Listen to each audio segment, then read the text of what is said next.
With folks who've been visiting for a while at our visitor information gatherings, I often tell a story about some of the firsts in the United Church of Christ.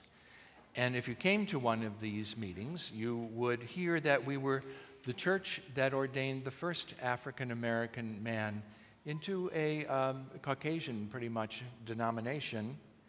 Lemuel Haynes was his name. I'm going to talk about him for a little today. And then, of course, there was the first woman minister, Antoinette Brown, and the first gay man, the Reverend Bill Johnson. And you throw in the founding of Harvard and Yale, and it really is an impressive history as long as we leave out what happened in Salem in 1692. Yes, we are that church.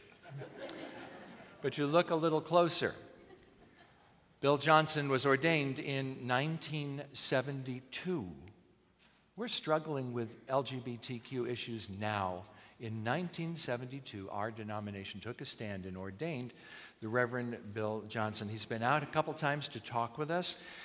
But one of the things you learn is he became such an icon that he could never find a call as a pastor.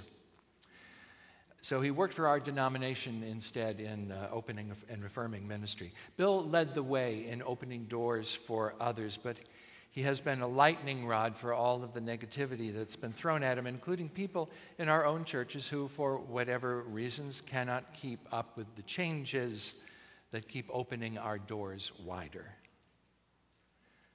And then there's Antoinette Brown. Look a little closer and you'll find that although ordaining the first woman pastor in 1853, 28-year-old Antoinette Brown only lasted a few years in her small church in Butler, New York. It's right up there in the heart of the suffragette movement. And she pastored this small church for a few years until her health suffered from the challenges of being the first ordained woman minister anywhere. She later returned to ministry as a Unitarian. The Reverend Brown was demeaned all across the country for presuming that she could morally carry out a calling that was reserved for men. But still, she persisted. And the doors opened a little wider. 30 years after her ordination, there were 4 ordained women.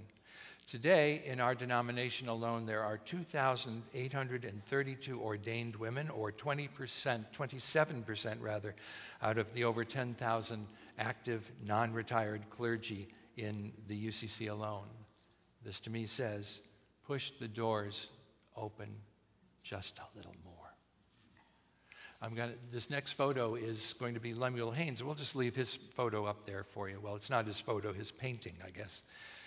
And as this is Black History Month, I want to lift up our first, the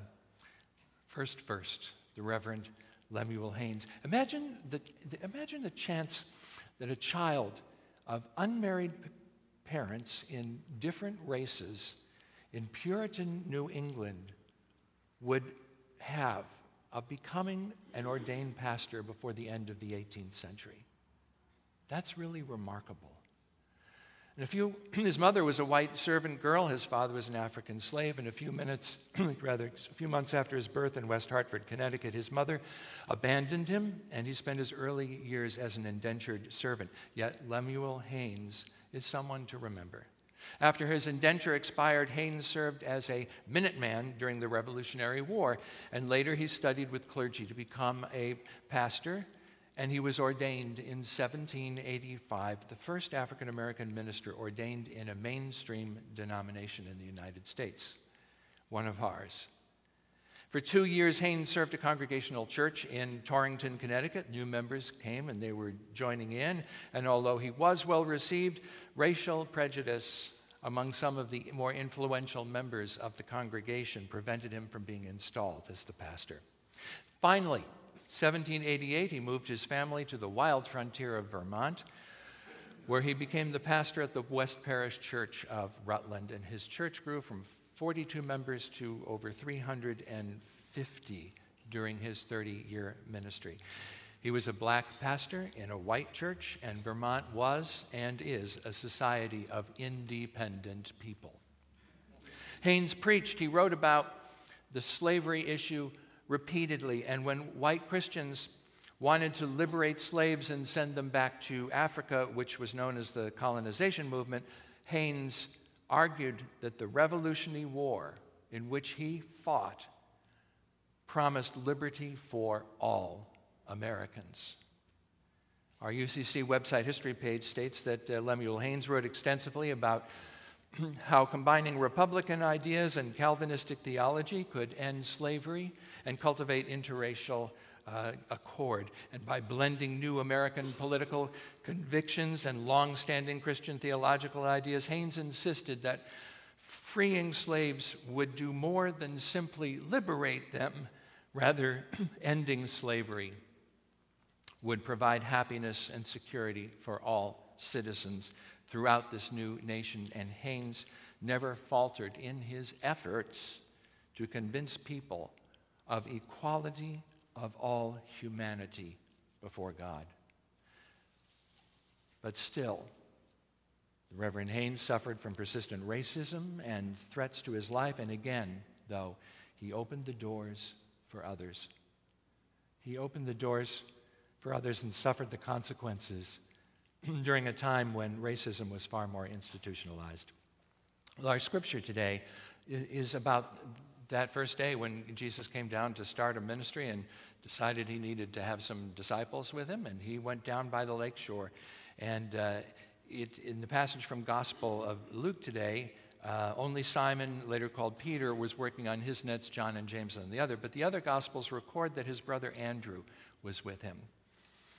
And I just wanted to talk briefly about Andrew. About 10 years ago, Carl and I went to Italy. In Amalfi, there is the Duomo of St. Andrew. And in the undercroft downstairs, there's this relic, and the relic is known as the skull of St. Andrew. They've had it since 12-something there. And we happened to arrive, Kismet, we happened to arrive on the one day of the year when the skull is lifted out of its reliquary and shown to all who gather. And you're invited to come up and look through the eyes, holes, sockets of the man who knew Jesus and heard him, especially on that first day. So it was quite something. In a crystal case, the skull of Andrew rested, and it looked out. And it is ancient, and it is small, and it is frail. This was a diminutive man. And walking up to it, we took in the dimensions of his face, and I noticed I could see through the eye holes out into the room. And that's when the power for me of religious relics just really hit me. I'm goofy for religious relics. I'll go see a finger bone if someone has a saint attached to it. And I'll say that Carl and I are going to be in Spain this summer, where I hope to visit Andrew's other skull.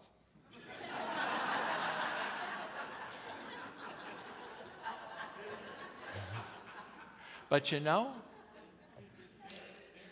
factuality doesn't really matter. Symbols, that's what matters. I was seeing through this broken vessel, said to be Andrew for centuries, that with his brother Peter, they were the first to see and hear Jesus at the beginning of his ministry. And what Andrew saw and heard that day was Jesus saying, "Follow me, I will make you fishers of people." For centuries, we have been trying to do just that, though none of us has been able to see through those particular eyes and take in a figure so different than any other we have ever seen, whose vision for a new way was so compelling that we would drop our nets and our livelihoods, our jobs and everything and everyone, and just walk out those doors there and follow him. What kind of presence, what kind of power could inspire such a decision to stop what you were doing and just change your whole life? And so when Andrew and Peter and James and John dropped their nets and they made the decision to be followers of Jesus, we hear from Matthew in this account, Jesus went through the Galilee, teaching in their synagogues and proclaiming the good news of the realm of God and curing every disease and every sickness among the people. Following Jesus, they proclaimed the good news and did so in a dangerous time when Herod's puppet priests were in collusion with government in order to be on the inside. And so following Jesus, they healed and they gave hope. And Andrew the fisherman saw through his own eyes and heard through his own ears the men he followed when he said that the meek would inherit the earth. And blessed are the peacemakers. And John and James, perhaps, along with Peter, heard, "Follow me." And so many did, and they watched him ride into Jerusalem that time that is coming, like a parody of a king on a donkey, at a time when Caesars were taking more power than was granted to them by the Republic. Are we a people whose desire it is to make sure that the world is forever changed by how and where we drop our own nets and how we drop our own privilege after slowly understanding what that privilege really means, and to make sure instead that there truly is room for everyone at the table? Because Lemuel Haynes was one such man. Some heard his message and they understood what he was striving for when Haynes argued that the Revolutionary War promised liberty for all Americans and not just for those of one race. And he took his stand and he dropped his net right there, hoping to pull up others who would believe the same way, until net after net and decade after decade, finally, we keep continuing to move in the right direction. And those who do not examine their privilege suffer the consequences.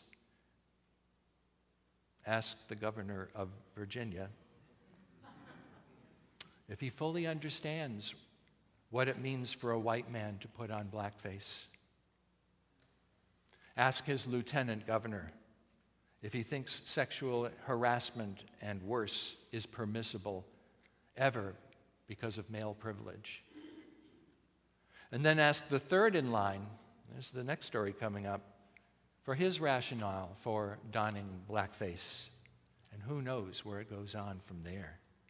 It is important that our churches be courageous and creative, not sanctuaries for frightened Americans, which is to say, recruiting grounds for authoritarian figures or movements. Robert Frost once said, "There's nothing I'm afraid of like scared people." We are a people, and myself included, who have been thrown off balance by the events of the beginnings of this century. And it is time for us to get things right and balanced again in our own thinking. And so let's gather ourselves into a world with a vision there about not having an us and a them, or a have or the have-nots. Gather us up together in a great catch of people who wish to build relationships rather than barriers. Make us fishers of people caught up in a vision of a beloved community. Gather us into supporting our scouting troop and the leaders who give so much attention to the modeling of what it means to be prepared and well-equipped young men and women now and citizens. And did you like the irony of the Boy Scout leader selling the Girl Scout cookies from the pulpit? We are committed to providing safe space for them. And in the midst of wars and the rumors of wars, of sickness and of mourning those who had followed, Jesus came to bring to this place a new way of being, to speak in a vision so radically different from the ways of the Herods and the Caesars of this world that people just dropped their nets, they dropped their livelihoods and everything they were doing, and they followed him. That's a hard one for me, maybe for you too. But it is what we are called to do, after all. Thank you, Lemuel Haynes. Amen.